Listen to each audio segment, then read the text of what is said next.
Igal aastal suudavad teadlased teha olulisi avastusi, mille teoks saamisest me poleks osanud unistadagi. Ning nad suudavad lahendada mõistatusi, mis on eksperte aastakümneid segadusse ajanud. Kuid isegi uute tehnoloogiate ja meetodite tekkimisega tunduvad mõned teaduslikud mõistatused peaaegu võimatud lahendada. Ning need hoiavad meid kahtlemata veel pikalt segaduses. Number 10. Viimase kümnendi jooksul on teadlased tänu kõige arenenumatele teleskoopidele, enneolematutele kosmoselendudele ja seadmetele, mis suudavad analüüsida valgusaastate kaugusel pärit osakesi, suutnud piiluda sügavamale kosmosesse kui kunagi varem.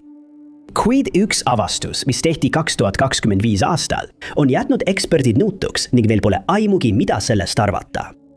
2025 aastal uurisid astronoomid Austraalia Square Kilometer Array Pathfinderi abil kogutud lainepikkuse andmeid, kui nad märkasid kosmoses midagi, mida nad ei suutnud seletada. Nad avastasid peaaegu ideaalset sümmeetrilise sfääri, mis asub maast mitme valgusaasta kaugusel linnutees. Ning sellele objektile on nüüd antud nimi Teleos, mis on kreekakeelne sõna ja tähendab täiuslikkust. Nüüdseks on kindlaks tehtud, et see sfäär on hiljuti toimunud supernova tulemus. Kuid see ei vasta kõigile küsimustele selle sfääri kohta. Kuigi selliseid supernova jäänuseid on varemgi täheldatud, pole ükski neist nii täiuslikult sfääriline kui Teleos ja teadlastel puudub sellele kindel seletus. Lisauuringuid viib nüüd läbi astrofüüsik Miroslav Filipovitš Austraalia Lääne-Sydney ülikoolist koos teistega, lootuses, et leitakse mõningaid vastuseid. Tema ja ta kolleegid on selgitanud, et tavaliselt põrkub supernova poolt välja paisatud aine lõpuks teiste objektidega, näiteks tähtedevaheliste gaasipilvedega, mistõttu neid nähaksegi tavaliselt ebakorrapäraste kujunditena. Seetõttu on Teleos ainulaadne avastus, mida pole kunagi varem nähtud. Tänu sellele, et Teleos täheldati kiirgamas ainult nõrta kuma raadiolainete vahemikus, jõuti järeldusele, et tõenäoliselt oli tegemist 1A-tüüpi supernovaga. See tähendab, et tõenäoliselt oli see 2 tähega süsteemi tulemus, millest üks oli kääbustäht. See osa mõistatusest näib olevat lahendatud, kuid palju küsimusi on veel lahendamata. Teadlased ei ole suutnud kindlaks teha, kui kaugel Teleos maast asub, kuid nad on seni teinud mõned oletused. Kui see on tõepoolest IA-tüüpi supernova tulemus, siis asub see sfäär 7175 kuni 25114 valgusaasta kaugusel. Sel juhul oleks selle sfääri läbimõõt 46 kuni 157 valgusaastat.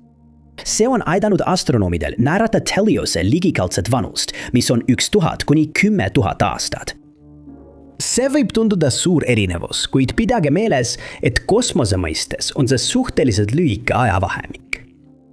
Kuna nii palju ebamäärasust on endiselt olemas, tuleb enne täpsete mõõtmiste tegemist veel palju uurimistööd teha.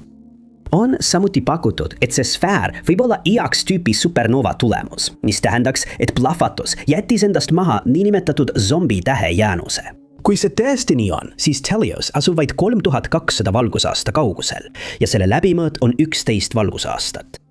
Sfääri pidev uurimine annab teadlastele täiendavat teavet supernovade algstaadiumite kohta ning loodetakse, et tulevikus leitakse veel sarnaseid sündmusi, kuna need võivad anda rohkem vihjeid Teleose saladuse kohta. 9. Mõned inimesed peavad vasakukäelisust koormaks, samas kui teised näevad selles õnnistust, sest nad erinevad enamikust inimestest maailmas. Teadlased usuvad, et ainult umbes 10% inimestest maal on vasakukäelised, kuid neil pole aimugi, miks see nii on. Viimaste andmete kohaselt on tänapäeval umbes 708 miljonit inimest vasakukäelised ning meestel on 2% suurem tõenäosus sündida vasakukäelisena kui naistel. See on järjekordne mõistatus, mis paneb teadlasi kukalt kratsima, kuna tundub, et sellel on mingi evolutsiooniline põhjus. On kindel, et paljudel juhtudel kandub vasakukäelisus vanemalt lapsele edasi, kuid see ei selgita ikkagi, miks inimesed sünnivad sellisena. Kuid mõned lapsed, kelle vanemad on paremakäelised, sünnivad vasakukäelistena ja vastupidi. Selle teema suurim uuring viidi läbi madalmaades asuvas Max Plancki psühholingvistika instituudis. Seal avastati, et geneetikal on tõepoolest roll selles, et lapsed sünnivad vasakukäelistena, kuid see ei selgita kõiki vasakukäelisi inimesi maailmas. Teine uuring, mis viidi läbi Hollandis 2019. aastal, näidis, et mõned varajased elutegurid võivad mõjutada, kumb käsi muutub domineerivamaks. Nende tegurite hulka kuulub riik, kus nad on sündinud, kuna kultuurilised erinevused võivad avaldada mõju, samuti nende sünniaasta. Mõnel juhul mõjutab inimese domineerivat kätt see, kas tema sünnikaal oli üle või alla normi. Kas ta oli mitmiksünni osa, millisel aastaajal ta sündis, kas ta on mees või naine ning kas teda toideti imikuna pudeliga või mitte. Kui inimene saab 3-aastaseks, näitab ta tavaliselt juba märke sellest, kumb käsi muutub domineerivaks, kuid see pole alati nii. Mõned selle vanuse lapsed ei näita mingeid märke parema ega vasaku käe domineerimisest ning seetõttu teame, et nende eelistus ühe käe suhtes kujuneb välja alles hiljem. Paljud inimesed ei tea, et olemas on ka vasakujalgsus. Aga mõned jalgpallurid on paremakäelised, kuid palju osavamad palli löömisel vasaku jalaga või vastupidi. Sama kehtib ka pesapallurite kohta. Nad tunnevad end kõige mugavamalt palli viskamisel parema käega, kuid kui nad lähevad löögile, siis löövad nad vasakukäeliselt, lihtsalt sellepärast, et see on mugavam ja neil on suurem tõenäosus pihta saada. Siis on veel inimesi, kes suudavad mõlemat kätt võrdselt kasutada, mida nimetatakse kahekäelisuseks. See muudab vasaku ja parema käelisuse müsteeriumi veelgi sügavamaks, sest me lihtsalt ei tea, miks me kõik ei sünni võimega mõlemat kätt osavalt kasutada. 8. fakt.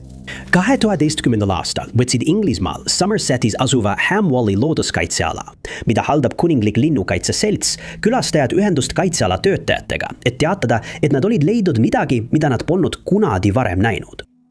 Kui töötajad läksid asja uurima, näidati neile kummalist tarretise-laadset ainet maas ning nad olid hämmingus, mis see olla võiks. Järgnevate nädalate jooksul leiti kaitsealal ja mujal Somersetis veel mitu sellist kummalist tükki, alati rohumaadel, kuid veest eemal. Enamik tükke mõõdeti umbes 4 tolli läbimõõduga, mis on selle aine olemust arvestades kummaline.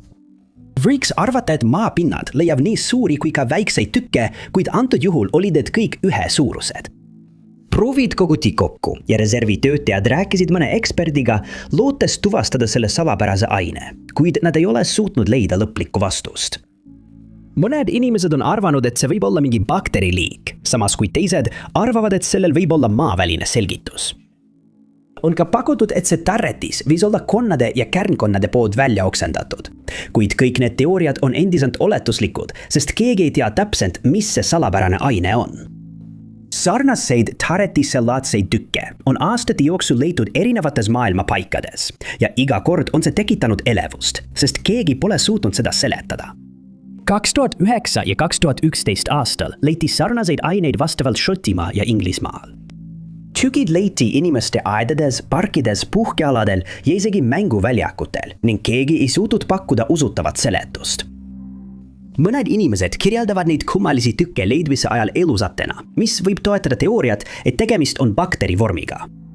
Märgiti, et need tükid ilmusid pärast vihmasadu ja kadusid varsti pärast leidmist, mis lisas sellele juba niigi segadust tekitavale müsteeriumile veelgi rohkem küsimusi. 2011 aastal koguti proov ja saadeti laborisse analüüsimiseks, kuid tulemused olid ebamäärased ning peagi kadus see täielikult. Mõned inimesed on nimetanud seda ainet täheželeeks, kuna see ilmub ainult pärast vihmasadu, mis on pannud osa inimesi uskuma, et see pärineb kosmosest. Teised on nimetanud seda meteoriitželeeks, kuna nad usuvad, et see jõudis maale meteoriidiga, mis lagunes meie atmosfääris, jättes kuidagi želee maapinnale, et möödujad selle leiaksid. Arvatakse, et see eksiarvamus pärineb 1958 aasta filmist The Blob, kus vormitu limataoline olend ilmub langenud meteoriidist ja külvab maal kaost. Seetõttu uskusid paljud inimesed varem, et želee ilmub ainult pärast meteoorisadu, mis kindlasti ei vasta tõele. 14. sajandi ülestähendused näitavad, et seda ainet nimetati tol ajal astraalželeeks või astromüksiiniks, kuna tolle aja inimesed uskusid samuti, et see on seotud meteoorisadudega. Kõige tõenäolisem seletus, mis seni on leitud, on see, et tegemist on konnakuduga või selle jääkidega. Aga see ei selgitaks, miks želeed leitakse tavaliselt kuival maal, mitte veekogu lähedalt. Kaitseala töötajad on öelnud, et see aine on nende sõnul väga kummaline ja mõned inimesed on keeldunud sellega kokku puutumast. Edasised uuringud on käimas lootuses, et see aine tuvastatakse lõpuks. Aga praegu pole meil aimugi, mis need kummalised tükid on. Number 7. Enamasti tugineb teadus tulemuste korduvusele, olenemata uurimisvaldkonnast. Näiteks, kui teadlased avastavad, kuidas sünteesida mingid ained, näiteks keemilisi ühendeid, võivad nad loota, et sama protsessi saab korduvalt kasutada ja tulemuseks on alati sama aine. Kuid nüüd on ilmnenud, et see ei ole alati nii. Heaks näiteks selle kohta on ravimite tootmine. Teadlased kasutavad keemiat, et määrata, kuidas neid ravimeid saab sünteesida, ning seejärel kasutavad nad seda protsessi korduvalt, et neid massiliselt toota. Enamasti ei ole vaja midagi rohkemat teha, kuna toodetakse liiget ravimit. Kuid ühel päeval muutub midagi. Täpselt sama protsessi kasutatakse nagu aastaid varengi, kuid äkitselt pole lõpptulemus enam sama. Seda nimetatakse kaduvaks polümorfiks. See juhtub siis, kui keemilise aine algne kristallstruktuur äkitselt muutub ja seda ei ole enam võimalik sünteetiliselt toota ning keegi ei tea, kuidas või miks see juhtub. Enamasti on seejärel saadud toode stabiilse, mis teeb teadlaste jaoks peaaegu võimatuks seda algsesse olekusse tagasi muuta. See tähendab, et äsja toodetud toode ei toimi samamoodi nagu algne ning mõnel juhul ei ole võimalik algset toodet enam valmistada. Sellel on tõsised tagajärjed farmaatsia valdkonnas. Kuna miljonid inimesed sõltuvad neist meetoditest taskukohaste ja tõhusate ravimite saamiseks, mida nad mõnel juhul peavad võtma iga päev. Näiteks 1970-ndatel toodeti SSRI ravimid nimega paroksetiinanhüdraat nende meetodite abil. See esines kriidise pulbri kujul ja oli tõhus kuni 1984 aastani, mil ilmus uus versioon. Uus kristalliseeritud versioon hakkas Ühendkuningriigis ilmuma pärast seda, kui ravimi tootmist suurendati ning see osutus palju stabiilsemaks kui algne variant. Kui teised ettevõtted hakkasid proovima paroksetiini toota, avastasid nad, et algset versiooni ei olnud enam võimalik valmistada ning lõpptulemusena tekkis ravim alati kristalliseerunud kujul. Selle seletamiseks oletati, et maa atmosfäär on muutunud väikestes kogustes paroksetiini hemihüdraadiga küllastatuks, mis tähendas, et iga paroksetiini anhüdraadi vorm muutus kohe kristalliliseks vormiks. See on tähelepanuväärne ja seletamatu mõistatus, mis väärib edasist uurimist, eriti kuna sellel nähtusel on väga reaalsed tagajärjed. Ühel juhul muutusid 90-ndatel toodetud retroviiruse vastased ravimid ootamatult vähem tõhusaks ning miljonid inimesed pidid otsima alternatiivseid ravimeid oma seisundi raviks. Asja tegi veel hullemaks see, et ükski tehas, mida see muutus võõltas, ei suutnud enam algset ravimi vormi taastoota. Arvati, et uue vormi jälgi kandsid tehastesse tahtmatult inimesed, kes seal töötasid. Ja mõne nädala jooksul ei olnud enam võimalik ravimi algset vormi toota. See viis ravimi tagasi kutsumiseni ja selle tulemusena kaotati kuni $250 miljonit. Ainult äärmiselt kontrollitud tingimustes toodeti ravimid uuesti 1998 aastal, kuid selle muutuse põhjus jääb teadlastele tänaseni arusaamatuks. Kui neil ei õnnestu tulevikus välja selgitada, miks see juhtub, võidakse kehtestada protsessid, et vältida ootamatuid muutusi. Kuid praegu saame ainult oletada, mis seda kummalist nähtust põhjustab. Number 6. Enne 1969 aastat oli Kuu salapärane ja näiliselt kättesaamatu taevakeha. Ja me saime ainult oletada, millest see koosneb ja mis juhtuks, kui inimene selle pinnal kõnniks. See kõik muutus sama aasta juulis, kui Neil Armstrongist sai esimene inimene, kes kunagi Kuu pinnal kõndis. Ja sellest ajast alates on inimesed selle pinnal veel 5 korral kõndinud. Viimane neist missioonidest viidi lõpule 1972 aastal. Ja kuigi me oleme sellest ajast alates saadud kosmoselaevu Kuule, pole keegi sinna enam jalga tõstnud. Oleme nende aastate jooksul oma lähima taevase naabri kohta palju õppinud, kuid mõned mõistatused on endiselt lahendamata. Üks neist on tuntud kui Kuu illusioon. See on seotud täiskuu ja sellega, et Kuu paistab tohutult suur, kui ta tõuseb või loojub. Vanajal uskusid mõned tsivilisatsioonid, et Kuu tegelikult kasvas ja kahanes nii oma faaside ajal kui ka siis, kui täheldati Kuu illusiooni. Tänapäeval me muidugi teame, et see nii ei ole. Tegelikult on nii, et kui me näeme Kuud tõusmas või loojumas otse horisondi kohal, on see maast tegelikult palju kaugemal kui siis, kui ta on otse meie kohal, lausa tuhandete miilide võrra. Seega teame, et selle kummalise illusiooni eest ei vastuta Kuu kaugus meist. meie ajudel on seda raske vastu võtta, sest me oleme harjunud mõtlema, et kaugemal olevad objektid paistavad väiksemad, mis on vastupidine sellele, mis juhtub kuu illusiooni ajal.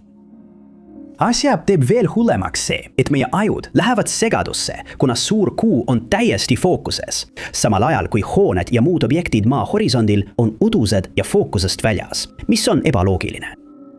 On pakutud, et meie ajud keelduvad seda aktsepteerimast ja kompenseerivad üle, öeldes meile, et kuu peaks olema suurem, kui ta tegelikult on. Veelgi enam, kui me vaatame kuud, kui see on kõrgel taevas, ei keskendume horisondil olevatele objektidele ja seetõttu tundub kuu palju väiksem, sest me näeme selle tegelikku suurust. Tundub peaaegu võimatu uskuda, et suur kuu horisondil ja see, mida me näeme kõrgel, on sama suurusega, kuid selle tõestamiseks on olemas viis. Asjatundjad soovitavad, et kui kuu tundub suur, peaks vaatleja selle sõrmega katma. Tavaliselt jäävad mõned kuu osad siiski nähtavaks. Seejärel, kui kuu on taevas kõrgemal, peaksid nad seda protsessi kordama ja üsna uskumatult on kuu täpselt sama palju nähtav kui enne, mis tõestab, et kuu illusioon ongi lihtsalt illusioon. Lisaks, kui kasutada kaamerat ja teha kuu pilt kahel erineval kellaajal, on kuu mõlemal fotol täpselt sama suur, eeldusel, et kaamera zoom on mõlema võtte ajal sama. Selle illusiooni kummaline külg on see, et seda ei mõisteta täielikult. Kuigi me teame, et see on seotud meie mõistuse petmisega, pole kunagi leitud kindlat seletust selle kohta, mida me sel hetkel näeme või miks meie aju üldse tunneb vajadust sellist illusiooni luua. 5. kohal. Viimase 50 aasta jooksul on meie teadmised kosmosest ja seal leiduvatest objektidest tohutult kasvanud. Tänu täiustatud tehnoloogiale oleme külastanud mõningaid meie päikesesüsteemi kõige salapärasemaid planeete ja jäädvustanud pilte objektidest, mis asuvad valgusaastate kaugusel maast. Oleme maandanud kungurid Marsile, kogunud sealt materjali ning analüüsinud paljusid teisi objekte, mis on avastatud alles hiljuti. Me ei saa kunagi täielikult kosmos mõista, isegi kui uurime seda järgmised 100 aastat, sest see on nii tohutu. See tähendab, et alati jääb midagi müsteeriumiks. 11 on suur attraktor, kosmosepiirkond, mis on teadlasi kaua paelunud ja mis pole seni ühtegi seletust pakkunud. See on kosmosepiirkond, millel on piisavalt gravitatsiooni, et tõmmata terveid galaktikaid enda poole ja meil pole aimugi, mis see on. Suur attraktor avastati esmakordselt 70-ndatel, kui astronoomid hakkasid oma uurimistöö käigus midagi kummalist märkama. Nad said aru, et galaktikad universumis ei liigu nii, nagu nad peaksid, arvestades universumi paisumise kiirust. Aastate jooksul avastati, et need galaktikad näivad liikuvat sama fookuspunkti poole Kentauri tähtkujus. Neid tõmmati sellesse piirkonda 100 miilide kaupa sekundis ja keegi ei teadnud miks. Siis pakuti välja, et gravitatsiooniline tõmme on tingitud mingist arusaamatult suurest massist kusagil selles tähtkujus. Aga eksperdid pole suutnud seda tõestada ühe väga kahetsusväärse teguri tõttu. Suur attraktor asub kosmosepiirkonnas, mida tuntakse vältimistsoonina, mis pole astronoomidele nähtav tänu linnutee poolt tekitatud astralisele pilvele. Pealegi poleks tolle aja teleskoobid olnud piisavalt võimsad, et seda objekti või neid objekte jälgida, isegi kui need oleksid meile nähtavad olnud. Linnutee ja suur attraktor asuvad piirkonnas, mida tuntakse Leniake superparvena. See on kujuteldamatult tohutu galaktikate kogu, mis hõlmab umbes 500 miljoni valgusaasta jagu ruumi. Nüüd on kindlaks tehtud, et ka meie galaktikat tõmbab suure attraktori poole, kuigi meile maal on see tajumatu. Alguses me ei teadudki nendest galaktikatest, kuni infrapuna ja röntgenkiired aitasid linnutee loori läbistada. Kuid isegi siis ei suutnud astronoomid suurt tõmbajat isegi vilksamisi näha. Ja tänaseni pole meil aimugi, mis see on. Aga see pole takistanud eksperte ja teadlasi teooriaid välja pakkumast. Ja mõned nende ettepanekud on äärmiselt huvitavad. Mõned usuvad, et see ei ole üksik objekt, vaid hoopis veel üks galaktikate kobar, intergalaktilised gaasid või tumeaine. Kuna tumeaine on meie jaoks nähtamatu, oleks loogiline, et me ei suuda suurt tõmbajat jälgida. Kui see koosneks neist osakestest, kuid seda teooriat pole veel tõestatud. Nii hirmutav kui see ka ei tundu, on astronoomid oletanud, et suurest tõmbajast kaugemal võib eksisteerida veelgi suurem gravitatsiooniline anomaalia. Seda tuntakse Shapley superparvena ja on spekuleeritud, et see aitab kaasa nende galaktikate muutunud trajektoorile. See näitab vaid seda, et isegi viimastel aastakümnetel tehtud edusammudega kosmose uurimisel on seal objekte, millest me kunagi teada ei saa ja suur tõmbaja jääb tõenäoliselt veel paljudeks aastakümneteks mõistatuseks. Number 4. Kuigi kosmos on mõistatus, mis jätkuvalt meid hämmastab, peitub ka maa ookeanides palju lahendamata saladusi. Sajandeid on meremehed teatanud, et me oleme merel näinud ja kuulnud asju, mida pole kunagi suudetud seletada, ning me pole nende juhtumite lahendamisele sugugi lähemale jõudnud. Näiteks on mõned inimesed näinud meres loomi, keda pole kunagi varem registreeritud, kuigi väidetakse, et nad on suuremad kui kõik seni avastatud vaalad. Vanaaja meremehed väidavad, et nad on kohanud merineetsisid ja näkimehi, kes ujusid nende laevade kõrval, ning teised on kuulnud helisid, mis näisid täiesti mõttetud. Kaasaegsel ajal on teadlasi paelunud mõned helid, mis on salvestatud tänapäevaste seadmetega, mida nimetatakse hüdrofonideks, ja isegi siis ei suutnud nad seletada, mida nad kuulsid. Mõned tuntumad näited on bloop ja upsweep, kaks heli, mis on endiselt müstilised. 1997 aastal kuuldi bloopi. See oli uskumatut valiheli, mida mõned kirjeldasid kui kõige valjemat kunagi salvestatud heli. Riiklik okeaani- ja atmosfääriamet kirjeldas seda kui kiiresti tõusva sagedusega heli, mis kestis umbes 60 sekundit. 3000 miili kaugusele paigutatud andurid registreerisid selle heli, mis näitab, kui vali see tegelikult oli. Kui salvestisi analüüsiti, tehti kindlaks, et heli põhjustas elusolend. Kuna see oli aga valjem kui ükski looma hääl, mida kunagi kuuldud, jäid paljud inimesed skeptiliseks. Lõpuks tehti kindlaks, et bloopi põhjustas jääväri. See juhtub siis, kui jäämägi vaguneb kiiresti ja arvatakse, et kõnealune jäämägi asus kuskil Bransfieldi väina ja Rossi mere vahel. Kuigi mõned eksperdid arvavad, et see oli Antarktikas Cape Adairi lähedal. Siis on veel salapärane heli, millele on antud nimi Julia. See salvestati hüdrofonidega, mis paigutati üle ida-ekvatoriaalse Vaikse ookeani 1. märtsil 1999 ja eksperdid jäid nõutuks. Täpselt nagu bloop registreeriti see heli seadmetel, mis asusid sadade miilide kaugusel üksteisest, kuid kõige rohkem mõistatusi tekitas just heli ise. Seda kirjeldati kui naise häält, kes vaikselt endamisi ümiseb või pomiseb arusaamatut lauset. Seetõttu sai see nimeks Julia ja teadlased hakkasid seda kohe uurima, et välja selgitada, kust see pärines ja mis selle heli tekitas.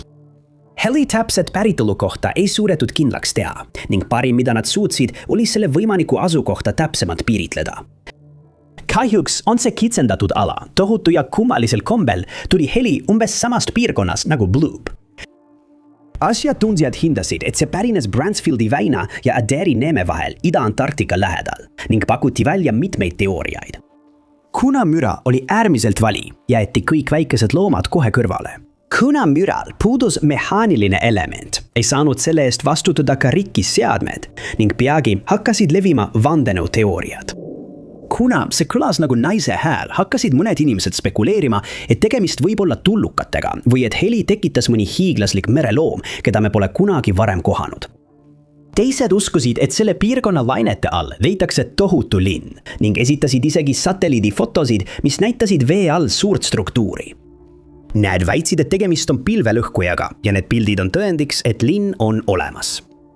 Praegu jääb Julia heli lahendamata mõistatuseks ja ainult aeg näitab, kas me kunagi saame teada, mis selle salapärase heli põhjustas. 3. Mitte ainult kosmos ja ookeanid ei pane eksperte endiselt hämmastuma, vaid ka maa, millel me elame, suudab neid aeg-ajalt segadusse ajada, nagu tõestab sündmus, mis leidis aset 11. novembril 2018.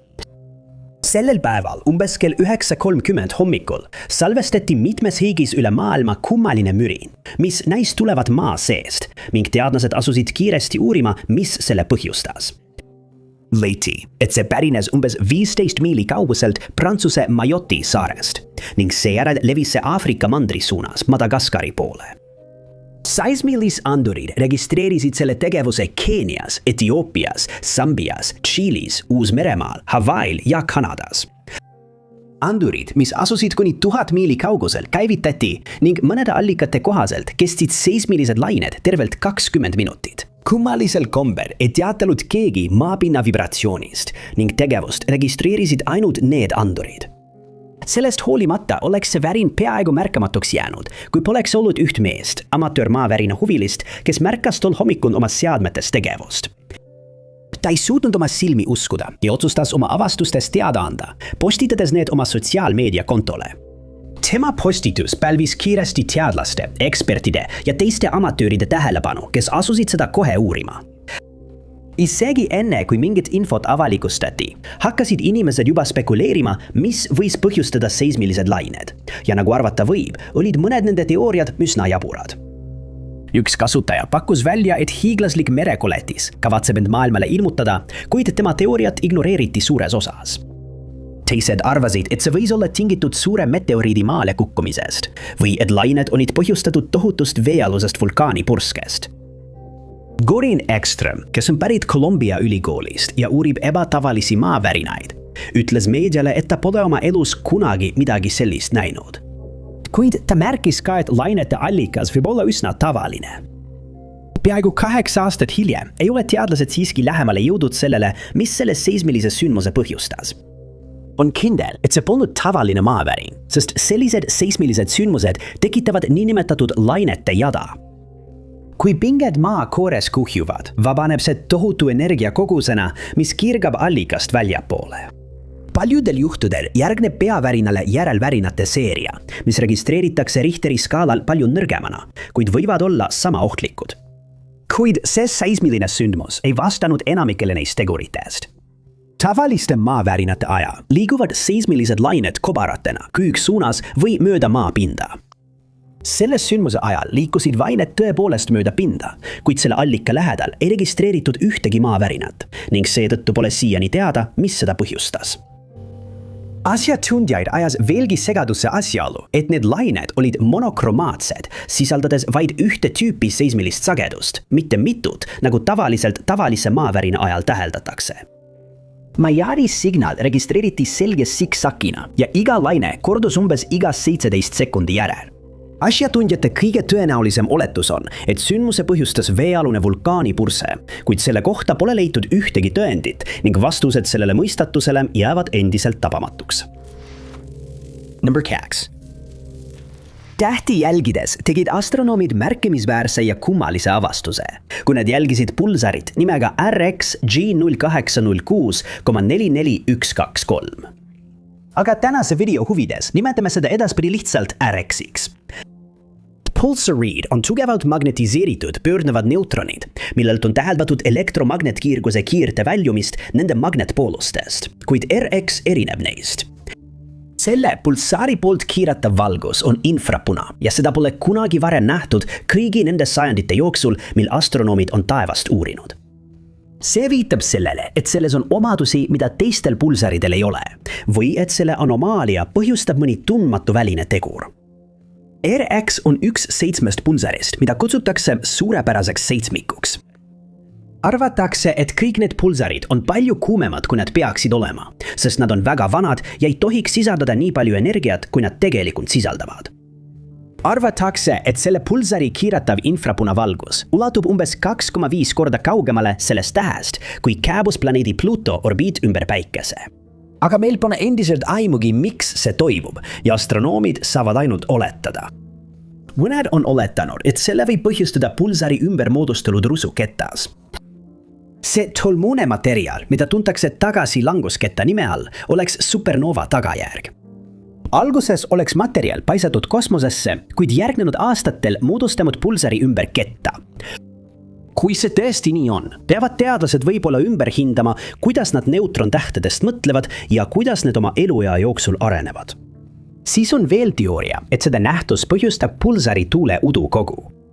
Seda tüüpi udukogud tekivad siis, kui pulsari tuul puhub supernova jäänused mineva, jättes udukogu sisse õõnsa ala. Kui see tõesti nii on, siis on tegemist sellise pulsari tuule udukoguga, mida ükski astronoom pole varem näinud ja see oleks tõeliselt tähelepanuväärne avastus. Loodetakse, et James Webbi teleskoobi abil leitakse RX kohta rohkem teavet ja osa sellest mõistatusest saab lõpuks lahendatud. Kuid praegu on seda vaadeldud ainult Hubble'i kosmoseteleskoobiga, mis on jätnud paljud küsimused vastuseta. Tuleb märkida, et selliseid signaale nagu selle pulsari oma on varemgi nähtud, kuid ühtegi neist pole täheldatud ainult infrapunases spektris. Pilegi kirgab pulsar palju rohkem infrapunakiirgust, kui ta peaks, mistõttu mõned eksperdid arvavad, et osa valgusest pärineb hoopis mujalt. Kuigi enamik pulsareid pöörleb väga kiiresti, tehes ühe pöörde vaid murdosa sekundiga, teeb RX ühe pöörde iga 11 sekundi järel, mis on ennekuulmatu. Kuid sellele võib olla mõistlik seletus. Kui tagasilanguskette teooria on õige, võib olla, et selle kette rusud pärinevad eeltähelt, mis on massiivne täht, mis oleks pidanud lõpuks supernovaks muutuma. Kui see täht mingil hetkel RX-iga suhtles, võis pulsar kuumeneda, mis seletaks, miks see pöörleb nii aeglaselt ja miks see on arenenud erinevalt kõigist teistest seni täheldatud pulsaritest. Number 8. Me kõik oleme tundnud, et elame mõnda sündmust oma elus uuesti läbi, kuigi me ei suuda meenutada, et oleksime seda varem teinud. Mõnikord tunneme, et oleme mingis kohas varem olnud, kuid meil pole mingit mälestust, et oleksime sinna kunagi reisinud. Seda tuntakse déjà vu'na. Tunne, et uus kogemus on juba varem läbi elatud. Kuid mitte kõik ei tea, et sellel on ka vastand, mida nimetatakse jamais vu'ks, ja teadlastel pole sellele seletust. Arvatakse, et déjà vu tekib siis, kui ajus tekib omamoodi tõrge või kommunikatsioonihäire meie mälestuste ja ajutaju eest vastutavate piirkondade vahel.